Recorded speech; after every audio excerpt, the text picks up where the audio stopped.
وهذه المعارض هي جهويه وتدخل في اطار استراتيجيه ديال 2015 اللي توقعت قدام جلاله الملك. والهدف الاساسي والمنشود منها هو تسويق منتوج الصناعه التقليديه على المستوى المحلي والوطني والجهوي. فاحنا جينا لهذا المعرض مدينا يدينا للجميع، فهو المعرض ديال المدينه كامله وديال مختلف الالوان السياسيه وديال الفعاليات الجمعويه، الا انه تفاجئنا الاخوان في المجلس البلدي فما كاين لا دعم لا مادي ولا معنوي حتى غيوقفوا معنا.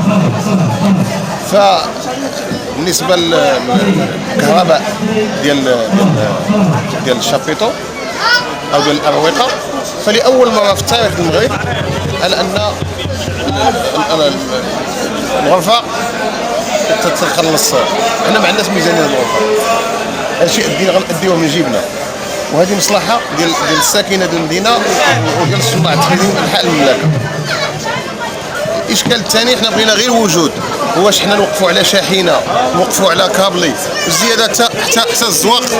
شوف حتى الزواق ديال المعرض لا ما كاين لا في المدينه ولا في دخلة المدينه ولا حنا الهدف الاساسي ديالنا والمنشود هو الاقلاع بهذه المدينه. ما يمكنناش اي حاجه نسيسوها. انا جلست مع الاخوان وشرحت لهم وقلت لهم اجي نتواجدوا كاملين ونخدموا هذا المهرجان ننجحوه في المدينه.